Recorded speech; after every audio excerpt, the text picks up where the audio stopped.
Joining a professional body has never been more important.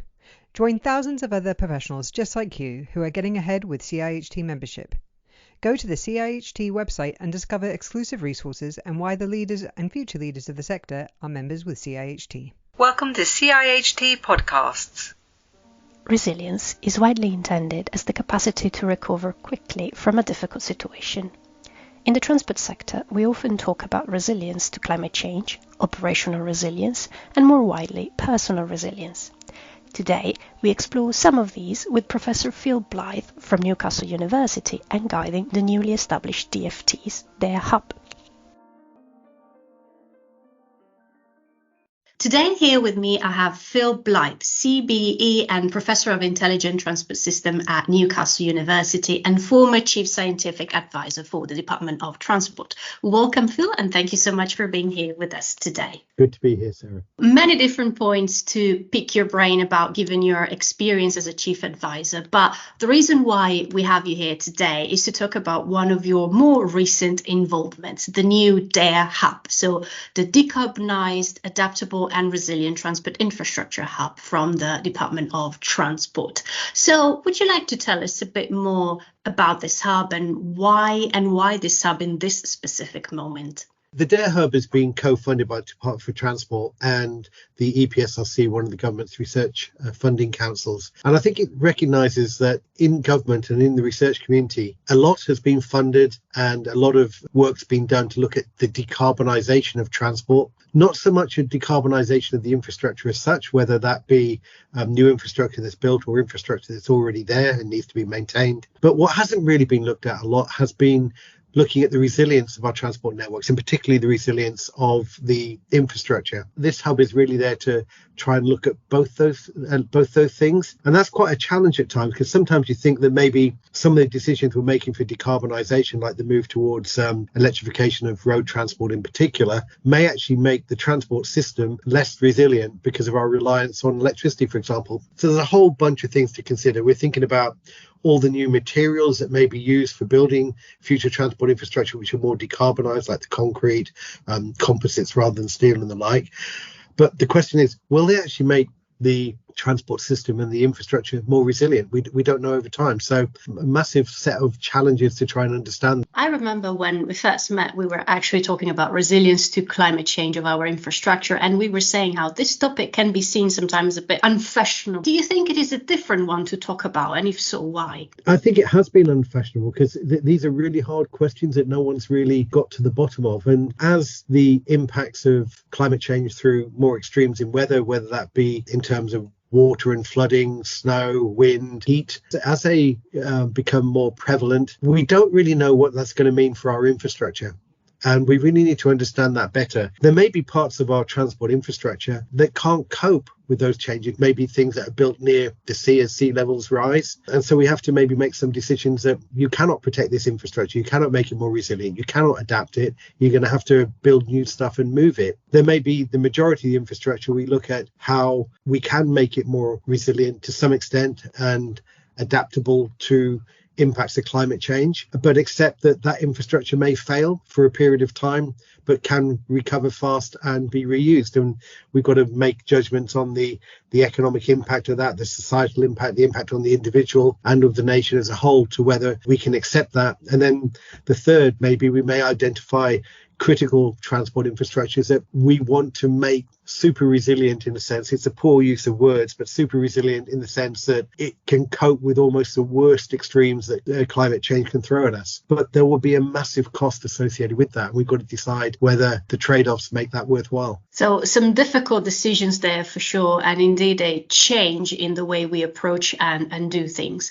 What do you think are the implications to our economy if we do not change? What are we risking? I think if we do not change, we will have more and more failures in our infrastructure and in our transport systems because we haven't built in that resilience, and we haven't looked at how we need to adapt what we have to be more resilient to these climate impacts. There was a report published by Nick Stern in 2006, The Economics of Climate Change, where he was really suggesting if we prepare for it now and prepare our infrastructure and our systems and services for it now, it'll cost a small amount of annual GDP. But if we leave it until the extreme impacts of climate change occur, it'll cost many, many times more that to do. So it's being prepared and being able to make judgments on what are the best decisions where you get the best bang for your buck and keep as much of the transport system running as we can.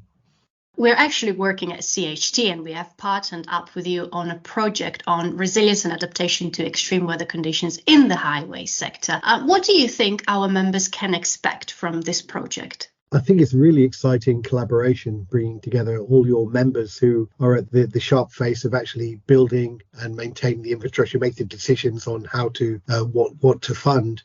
We're hoping to provide the academic rigor to that in terms of actually understanding what the options are, using a whole range of models we've got to look at that, to really try and give some almost a menu of choices to the local authorities and the others that have to make decisions on what infrastructure to fund, because it's been talked about a lot, but there is no clear sense of what is the best approach in terms of building new infrastructure with different materials, building in that additional resilience. How do we maintain the majority of the roads we have, which will be still around for 100 years? How do we maintain them and make sure they continue to be resilient or even become more resilient?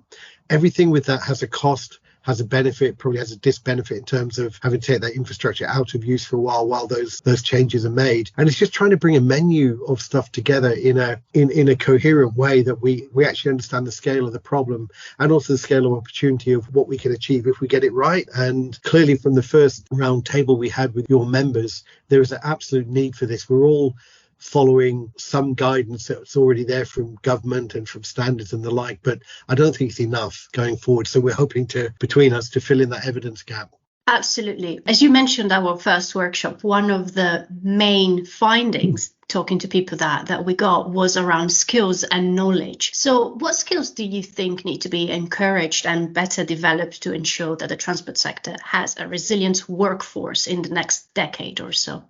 I think we need to understand the scale of the problem, but also importantly, see that bigger picture of what impacts on the roads from a CIHT point of view. What does that mean to the wider economy, to the wider infrastructure and the like? So we see that bigger picture. And I think training people to actually understand that and understand that systems approach is really, really important. But we also need to understand what climate change will mean going forward, because I don't think we hear all these things around COP and all the politicians slap themselves on the back saying we've got this great agreement to do this, that and the other. But the reality of that on the ground, of what the impacts of extreme weather through climate change will be, hasn't really been considered that much. And we're gradually seeing it as we're seeing more storms and more this and that. But we don't really know what that's going to mean in 10, 15, 20 years time. And I think we need to be educated on that. Look at those hard lessons of what it might mean for us. And the other thing is actually understanding what the technologies are that are coming through. And I think in many cases, a lot of those technologies are the new materials that could be used to build the road infrastructure in a more decarbonised way, but also in a more resilient way. The techniques of actually doing that building to make it more resilient. And I generally think local authorities in particular, who have been depopulated and de-skilled for the last 30 years, need to be helped to ensure that they have people who really understand this at that deeper level to help make the right decisions. One of the things we see as a professional institution is a big barrier to entry in those early year stages of the career. So what is an advice that you yourself as a professor would give to younger people who are trying to approach and enter the sector as well? First of all, I think the whole transport sector is a really exciting place to be. The new technologies, new ways of doing things, the fact that, you're helping people, you're helping society, you're moving goods, which is the lifeblood of the economy, means that there is a massive number of career opportunities there. And you can really make a difference. And when we look at climate change, when we look at the environment, transport has one of the biggest roles to play. Something like 30%, just under 30% of domestic greenhouse gas emissions comes from transport. So all the opportunities to improve on that by decarbonising our transport systems, our transport vessels and our infrastructure are really important. So there's lots of exciting opportunities out there.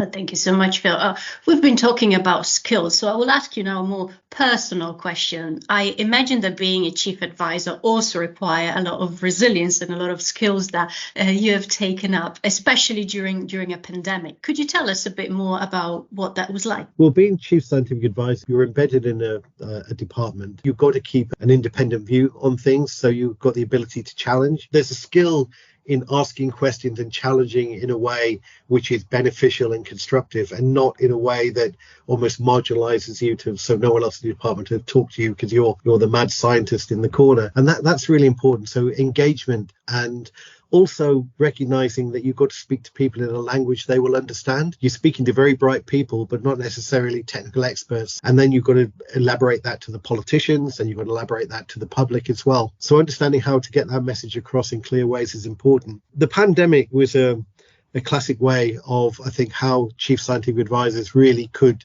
support government. We had our first SAGE meeting, what was known as a pre-SAGE meeting, very early January 2020, where there was some weak signals that there might be some issues in China with some sort of illness, pandemic, etc. But we knew no more than that, because there was no information coming out of China. The information was coming out was saying this isn't something that's transmissible from human to human, for example. You learned to try and gather information, pull together whatever you could find, and provide advice based on imperfect evidence, because you didn't have the full picture. That is a skill as well, to actually provide advice with all the caveats that this isn't perfect evidence because we don't have the full picture. I think we're very lucky during COVID that we had Chris Whitty as Chief Medical Officer and Sir Patrick Vallance as a Government Chief Scientific Advisor, because I think they could explain to the politicians the issues of risk and imperfect information, and also be able to engage with the general public to explain it to them in a very clear way, not in that scientific boffin way that would turn everybody off. My challenge was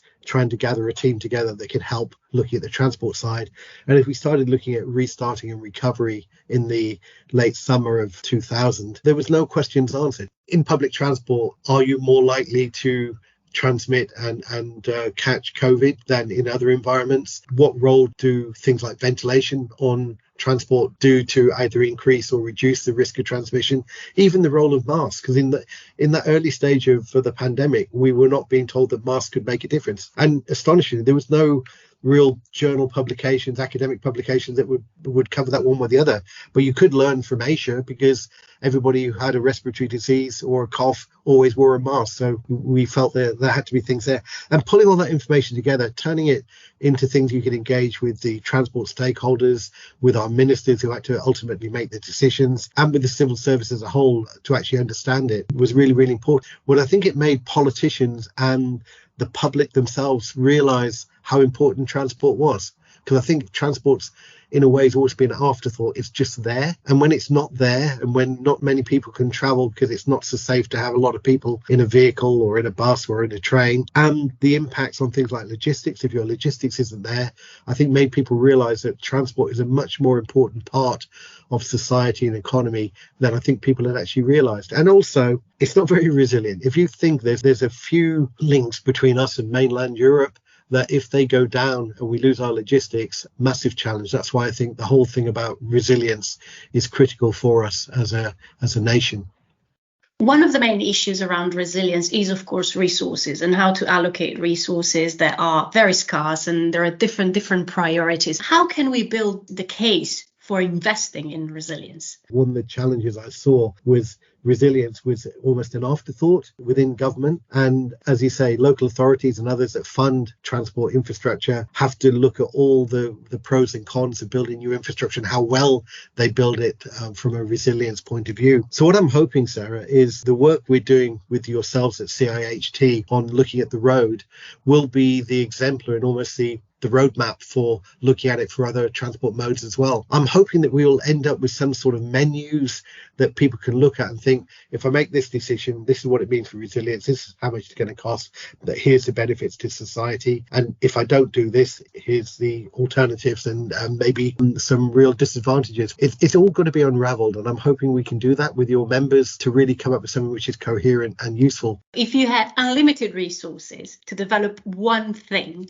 that would make our our transport network more resilient, what would it be? Wow, that's quite a question. I think if we sensed our infrastructure better, the idea of intelligent infrastructure, sensors and everything, so we understand when it's likely to fail, when it needs maintaining, understanding how much use is being made of it, I think we could be much, much more smart in terms of how we look after our infrastructure. That's not easy, but some real prizes in there. And I think with our existing infrastructure, if you can sense it, so you've got condition-based maintenance and monitoring rather than time-based maintenance where you might turn up every 2 years and look at it, we might be able to keep a lot of our infrastructure running well and performing well for a long, long time. And that has twofold advantage. It means you'd have to build new stuff, which has got to be cheaper. Also, remember, when you build new stuff, there's loads of new embedded carbon in that from the manufacturer and from the materials and everything else. So I think that could be a win. And I think if we could do that well, there's some real opportunities there. And again, that needs a lot of skills that we don't currently have within the transport sector. But that could give us a long-term benefit. And using all that data, understand the demand, understand the stresses and strains on the system could actually be really beneficial to transport rather than letting things fail and then repair them.